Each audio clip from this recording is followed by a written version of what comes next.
Hi wrestling fans, thanks for clicking the dreaded D-Rose report. Let me see what I can screw up today, huh? The promotional material for WWE Bragging Rights pay-per-view event is advertising a Buried Alive match between Undertaker and Kane. I mentioned that a while back. The event's going to be taking place October 24th, Target Center in Minneapolis, Minnesota, awful close to Halloween. Alright. Rey Mysterio, he's featured on the cover of the latest issue of WWE Kids magazine. Paul Bearer announced on his Twitter account that he is going to be a grandfather again. Woo! I'm glad he don't get the mic very often. Just found out before I took off from the DFW that I'm going to be a grandpa again, he wrote. My oldest son and his wife are pregnant. I hope it's just one. Unless they're having twins. I thought he already had 2 kids, didn't he? I thought it was Undertaker and Kane. Maybe not. He noted that his first grandchild passed away and that he has 2 granddaughters, 2.5 and 6. Randy Orton's father, Hall of Famer Cowboy Bob Orton Jr., was recently interviewed by Arda Cal and Jimmy Corderas of Right After Wrestling, and spoke about his son's success in the World Wrestling Entertainment. He says, "I'm very proud of Randy," and who wouldn't be? He doesn't waste any movements, and he just is pretty darn good. He pulls off his weight, and he's just a natural. They came a long way. They came a long way in a while. I don't know what that means. Anyway, he took to everything very quick. He learns to listen, and he's a good kid all around. In other words, he likes his son. Isn't that nice? Anyway, Orton Jr. was also asked about changes in the locker room since he was a wrestler, and he said, what's changes in the locker room? He says, pizza. What we used to get backstage was pizza, if we were lucky. And now they've got catering meals, and we didn't have a masseuse in the locker room unless, anyway, or a hairdresser. We didn't have any of that stuff. The chiropractor was there. It's first class all the way now. Scott Hall posted his first Last Call with Scott Hall YouTube video in the past 4 months yesterday. Former WWE Intercontinental Champion says he will explain his recent health issues in his next video entry. Well, if you put that in, you might as well went ahead and finished it off. In Scott Hall's latest video installment, he follows former WWE performer Ricky Young, or let's say he was called maybe Ricky Ortiz. Remember him? To a mixed martial arts session, a submission tournament in Florida with Young winning his match. Hall offers commentary during Young's MMA debut. Japanese wrestling legend Kenta Kobushi and singer Mizushi Mai, got married last Saturday in a municipal office in Tokyo. Held their wedding ceremonies in an Imperial Hotel, and they have been dating for 14 years. Ooh, you talk about getting milk before buying the cow. WWE's Elimination Chamber pay-per-view is taking place on February 20th, 2011, though, and going to be held in Oakland, California, and in the Oracle Center. Reports of the event taking place in New York City are incorrect. I just happened to glance over to the TV. It's about 6:30 on Nightly News. I glanced over there, and there Linda McMahon was debating against her counterpart. That's what I was looking at.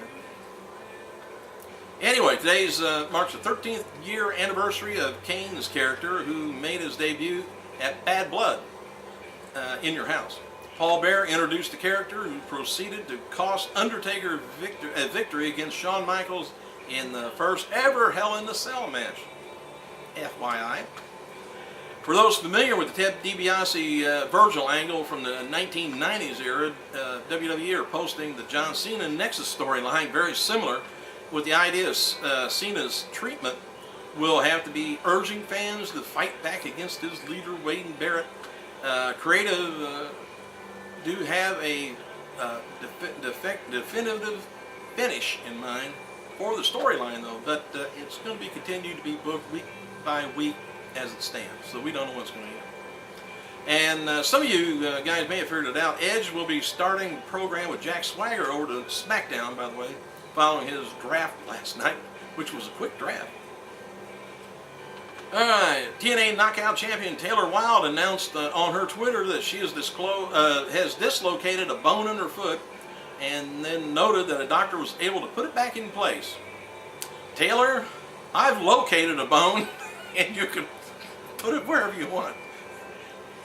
Anyway, she will, however, miss this Thursday's live Impact, and that's not because of me either. And subsequent Bound for Glory pay-per-view, as she announced on her Twitter today that she's heading to England for a few weeks of probably R&R with her foot. Off to England tonight, she says. I'm so excited.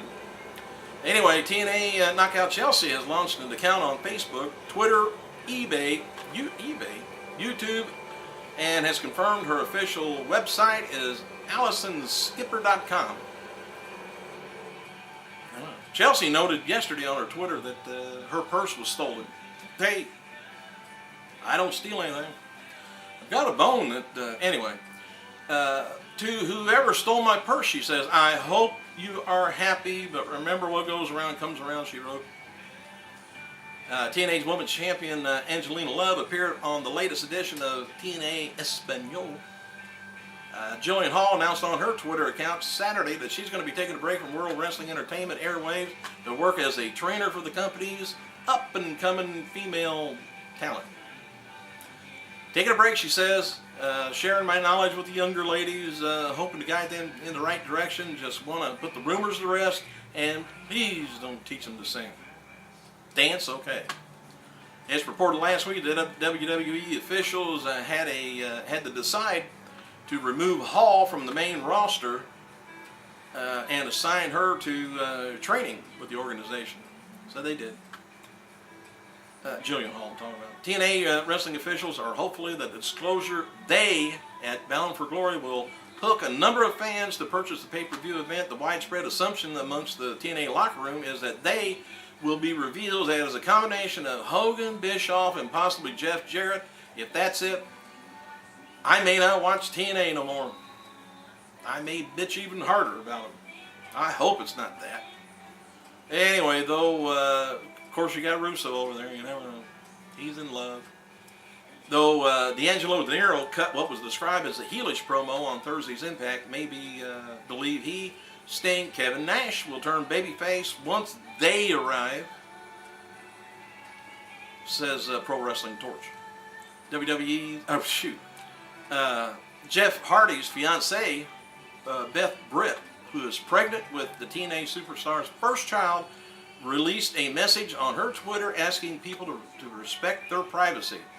If you wanted your privacy respected, you shouldn't be dating somebody other than Jeff Hardy. Former WWE, ECW, AWA talent Mike Enos, known as Blake Beverly in the early 80s of the Beverly Brothers, was finally released from the Tampa, Florida jail in Hillsborough County last Monday after spending 4 days of incarceration on charges of contempt of court after failing to appear for a deposition in small claims court. Something to do with him owing money to somebody. Anyway, he retired from pro wrestling in 2000 and recently owns a business, Enos Painting. This is best known for various partnerships with Wayne Bloom, includes which was included in the Destruction Crew, Minnesota Wrecking Crew 2, and Beverly Brothers. Cavill recently stated on his Twitter that he could no longer maintain his longtime official website, WWELowkey.com, and thus would declare a fan site as his new official source.